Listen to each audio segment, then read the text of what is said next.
नमस्ते दोस्तों, मेरा नाम है रजत भारद्वाज और स्वागत है आपका मेरी लेटेस्ट वीडियो में जिसका सब्जेक्ट है गीता।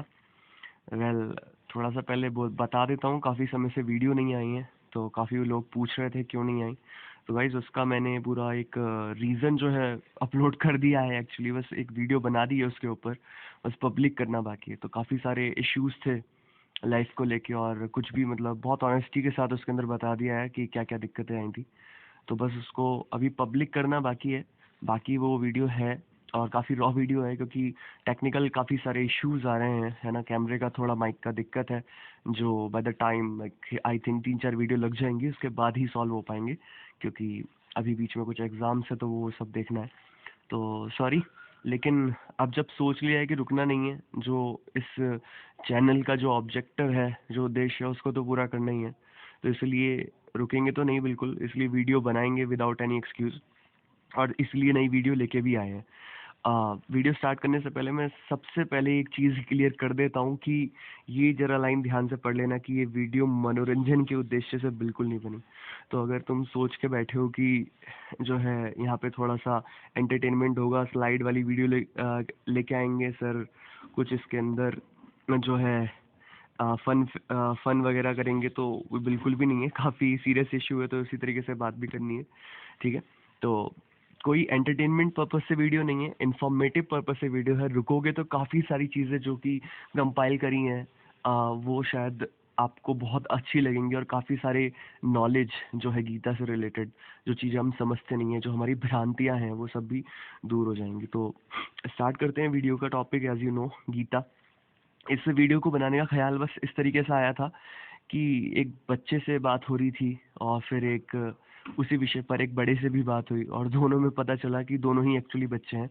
दोनों को ही बहुत सारी चीज़ों का पता नहीं है, जिन चीज़ों का ऑब्वियसली मुझे पता था वहाँ पे। तो वो चीज़ें प्लस और भी चीज़ें जो मुझे भी नहीं पता थी, उनको कोशिश किया है कि जगह कंपाइल करने का, इकट्ठा करने का और लोगों के अंदर एक समझाने का कि गीता से रिलेटेड जो चीज़ें हैं, जो फैक्ट्स हैं, बेसिकली तथ्यों पे ही बात होगी।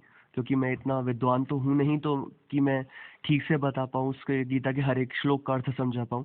तो अपनी तरफ से बेस्ट कोशिश किया है कि चीज़ों को कंपाइल किया जाए, अलग अलग विद्वान जो हैं, स्कॉलर जो हैं, उनकी बातों को एक जगह लाया जाए और फिर एक ऐसी वीडियो बनाई जाए जिससे कि सामने वाला एक जो कॉमन पर्सन है वो गीता को समझ भी पाए, साथ ही साथ आगे जाके वो कुछ जिसके जो क्वेश्चन है वहाँ क्वेश्चन मार्क भी हट जाए, भ्रमित ना हो कुछ चीज़ों को लेकर। तो प्रस्तावना पहले की देख लेते हैं। प्रस्तावना है कि वीडियो का उद्देश्य गीता के विषय में फैले कुछ भ्रमों को दूर करना है, सामान्य जनों में इस अमूल्य पुस्तक के प्रति जिज्ञासा बढ़ानी है, जो मैंने बता दिया। सोर्सेज इसके खुद गीता, इसके अलावा Wikipedia, doctor H S Sinha, the quest करके चैनल है उनका, गांधी जी का अनासक्ति योग, विवेकानंद की जी की एक और पुस्तक है, वहाँ से भी कुछ चीज़ें ली हैं। काफ़ी सारी चीज़ें हैं इसलिए लिख नहीं पाया, that's why I have used the word आदि एटसेट्रा मीन्स। और ये चीज़ तो बिल्कुल ध्यान रखना, मेरी हर हर वीडियो में ध्यान रखना कि ये वीडियो मनोरंजन के उद्देश्य से नहीं बनाई गई है ना।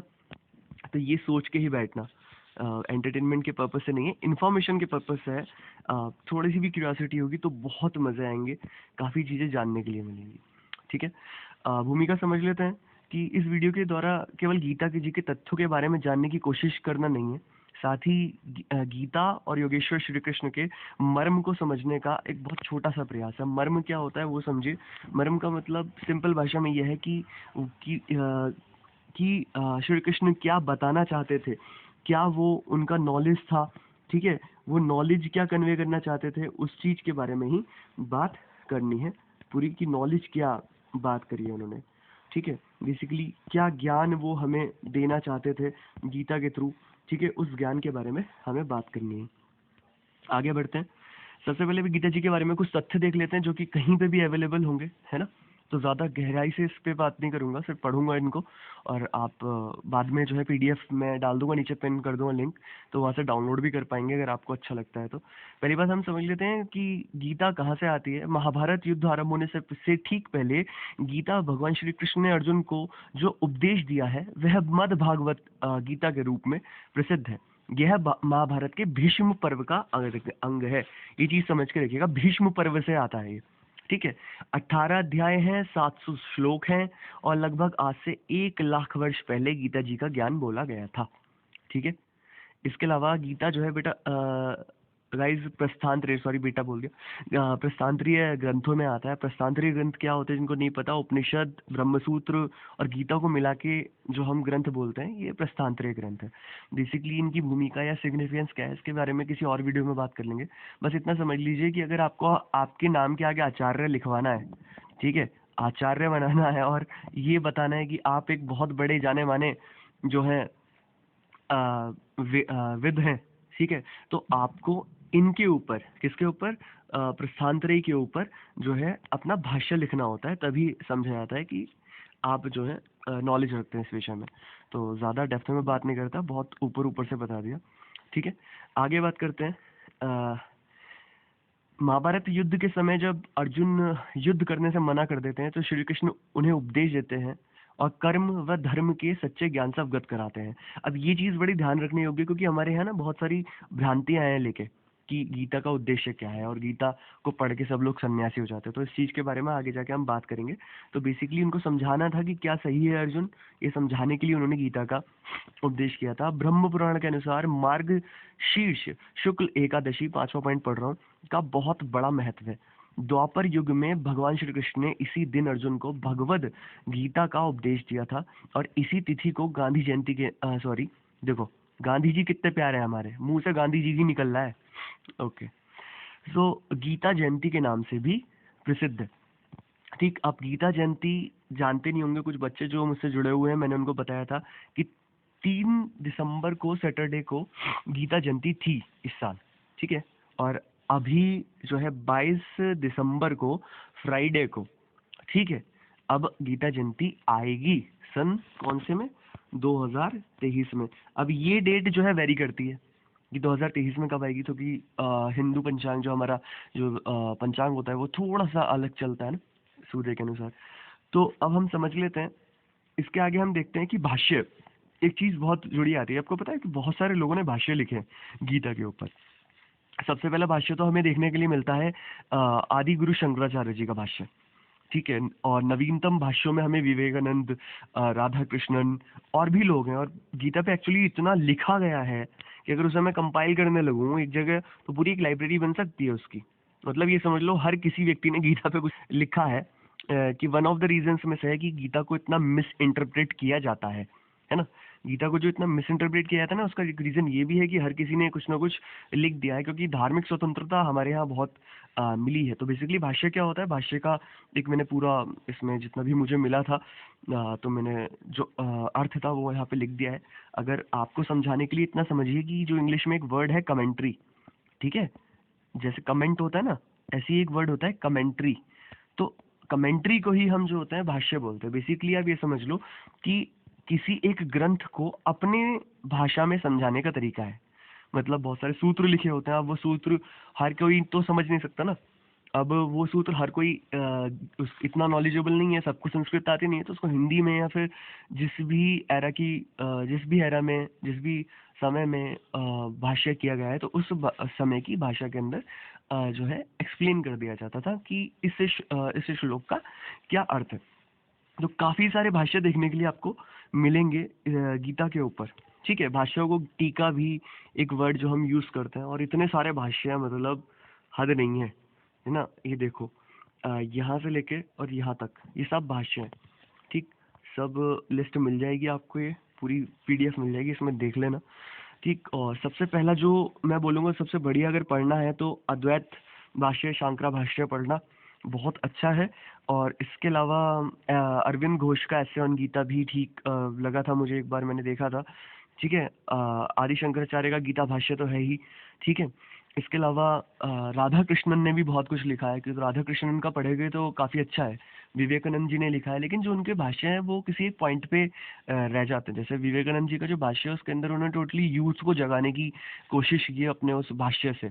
मतलब गीता को उस तरीके से इंटरप्रेट किया है उन्होंने जिससे कि भारत का यूथ जागे और वो अपने स्वतंत्रता के लिए खड़ा हो, अपने राइट्स के लिए खड़ा हो। तो ये सब डिफरेंस आते रहते हैं, ठीक है।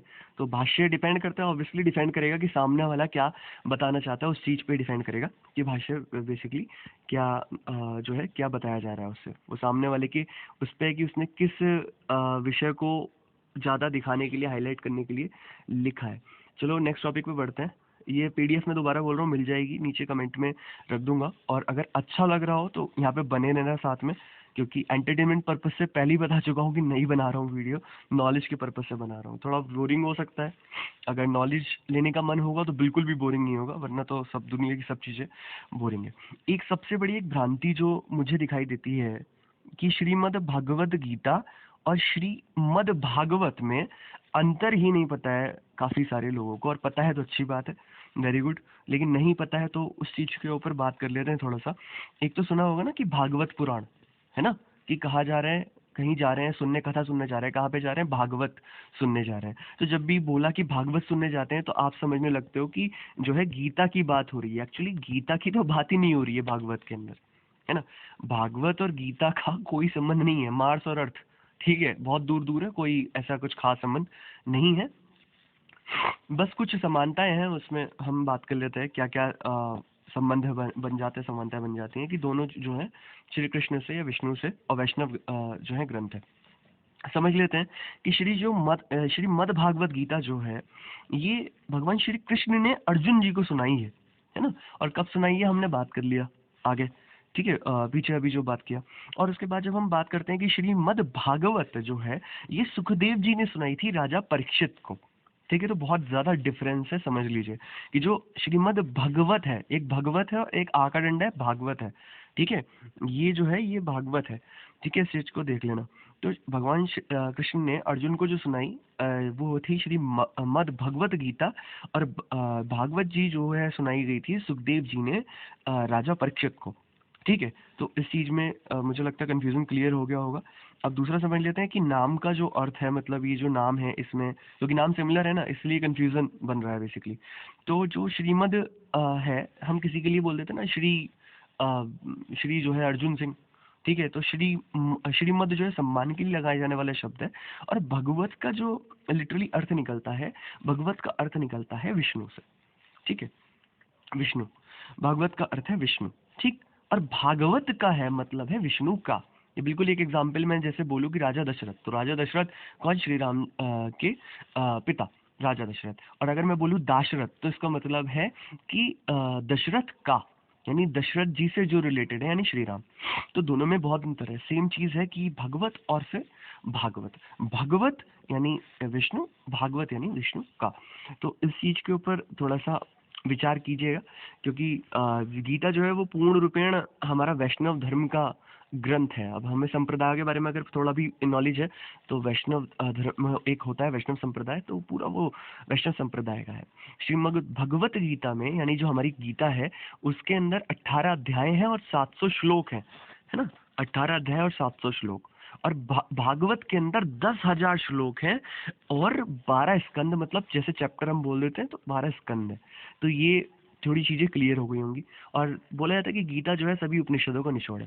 गाइस में एक चीज जो इसमें यहाँ पे मैं शायद ऐड करना भूल गया, तो मैं बता देता हूँ, करीबन 25 टाइप की गीता मिलती है ना, 25 टाइप की गीता, ठीक। जो हमारी वाली गीता है जिसके बारे में हम बात कर रहे हैं वो श्री मद भगवत गीता है, ठीक है। अब गीता बहुत सारी है, जैसे उद्धव गीता भी है, अणु गीता है, इसके अलावा काफी सारी गीता हैं जो आपको सुनने के लिए मिल जाएंगी। अच्छा, एक चीज अब हम बात कर लेते हैं कि गीता को समझने के 4 सिद्धांत।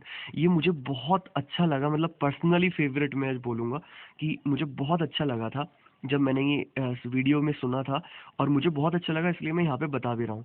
ये एच.एस. सिन्हा, जो डॉक्टर एच.एस. सिन्हा है, उनके गुरुदेव ने उन्हें बताया था, और मैं ऑब्वियसली अब मेरे ही गुरुदेव हैं तो मैं अब उस हिसाब से मैं आपको बता रहा हूँ कि अगर ये 4 चीजें समझ ली जाएं तो गीता को बहुत अच्छे से समझा जा सकता है ना।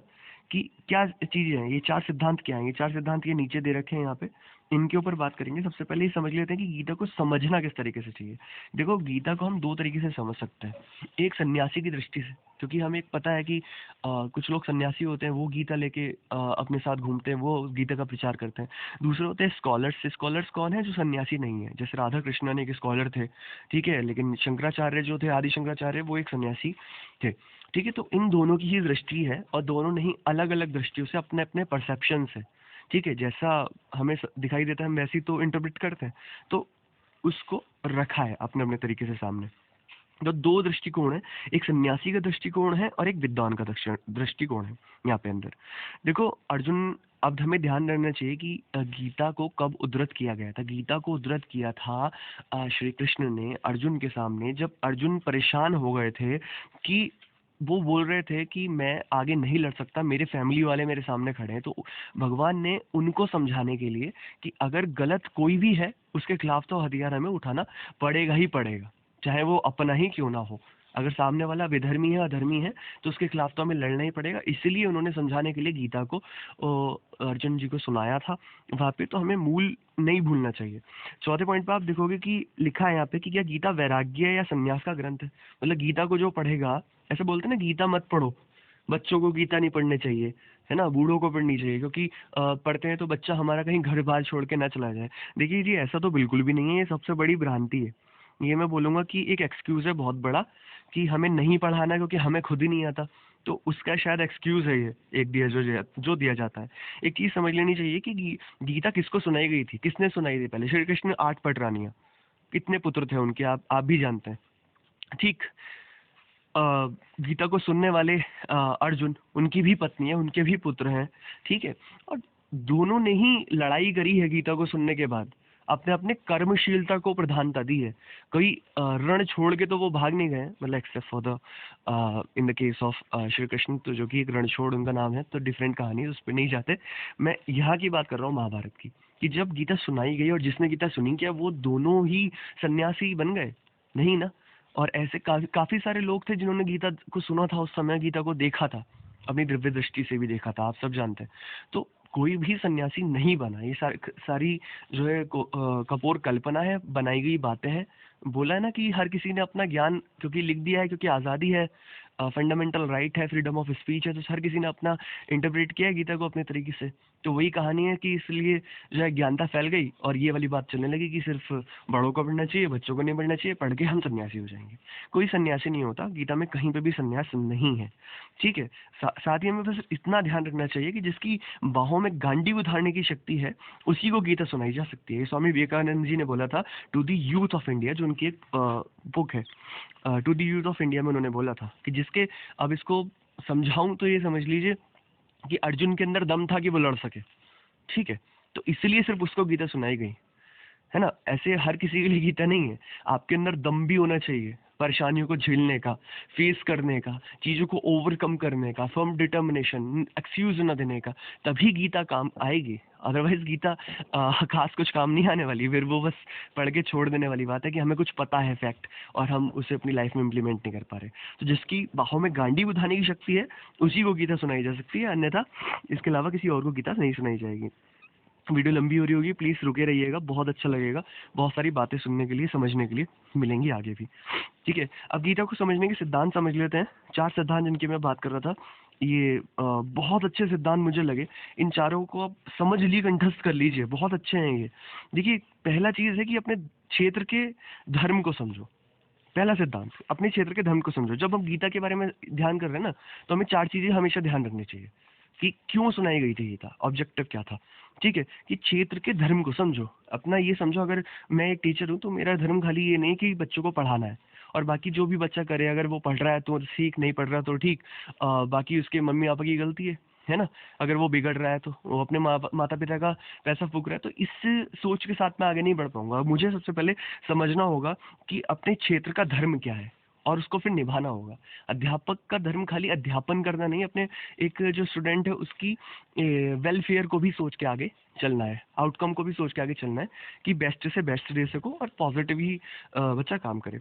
दूसरा चीज़ होती है कि कामना को छोड़ो, काम को ना छोड़ो। मतलब जो डिजायर्स है ना, इनको गिव अप करो, ठीक है। अपने वर्क को गिव अप मत करो। मतलब ये वही वाला पॉइंट आ गया फिर बाद में जो घूम फिर के कि सन्यासी नहीं बनना हमें, वैराग्य की तरफ नहीं जाना। गीता ये कहीं पे भी नहीं कह रही। गीता वैराग्य लेने, किस चीज से वैराग्य लेने को कह रही है गीता, आगे समझेंगे, ठीक है। वासना, वासना त्यागो, वासना त्यागो। तो गीता वैराग्य लेने को किस चीज से कह रही है? वासना से, है ना। अब काम पीड़ा जिसको बोलते हैं, है ना। अब वासना खाली एक चीज की नहीं होती, काम वासना नहीं होती है, वासना और भी तरीके की होती है। मैं बोलूं, इसको समराइज करूं तो वही कबीर जी का दोहा कि अपने मन को कंट्रोल में रखना चाहिए, है ना। कि हर कोई पर्सन पंडित नहीं होता है, अपने मन को कंट्रोल में करके रखना चाहिए, ठीक। अब हर कहीं उस जगह मत चले जाओ जहाँ मन लेके जा रहा है, वरना जानवर और हमारे में फ़र्क क्या है ना। जैसे जानवर होता है ना कि जहाँ उसका डॉग का जहाँ मर्जी वो वहाँ सूंघ रहा है, जहाँ मर्जी वो वहाँ पे यूरिनेट कर रहा है, ठीक है। लेकिन इंसान ही तो होता है ना जिसने अपने लिए स्पेसिफिक प्लेसेस बना रखे हैं हर चीज़ के। तो जो बुद्धि है, जो इंटेलेक्ट है, उसका यूज़ करना है, ठीक है। और चौथा है ग्रस्त में बसो लेकिन फंसो मत। मतलब ये क्या है कि ये चीज़ समझिएगा, मैं मेरी अभी वो फेज़ नहीं आई है, लेकिन बेसिकली जितना है कि अपने गृहस्थ के जितने भी धर्म है, गृहस्थ क्या होता है कि जब हमारी शादी हो जाती है और सब एक लाइफ स्टार्ट होती है, wife and kid and everyone, तो उनकी टेक केयर करना, ऐसे उनकी टेक केयर करना, लेकिन उसमें फंस ना जाना, ठीक है। अब इस चीज़ बहुत गहरी है, जो कि मैंने पहले ही बोला कि मैं कोई विद्वान नहीं हूँ, ज़्यादा डेप्थ में नहीं जाऊँगा, लेकिन इन चारों को अगर आप समझ पाएँ अच्छे से, इन सब चीज़ों को, चारों चीज़ों को, तो बहुत ही अच्छा होगा, बहुत ही बढ़िया होगा। चलिए आगे बात करते हैं। बस वीडियो जल्दी ही ख़त्म कर रहा हूँ, डोंट वरी। लास्ट पेज है, नेक्स्ट है ना, 5th स्लाइड है, तो आई नो लॉन्ग हो रही है, लेकिन मुझे ऐसा लग रहा है कि मज़े आ रहे होंगे आपको, अगर अभी भी आप मुझसे जुड़े हुए हो तो, ठीक है। और आगे देख लेना चाहिए कि गीता को समझने का सूत्र क्या है, ठीक है। देखो, गीता के मेन ऑब्जेक्टिव को मत भूलो, है ना। गीता का मेन ऑब्जेक्टिव हमें हमेशा ध्यान रखना चाहिए। गीता का मेन ऑब्जेक्टिव क्या है?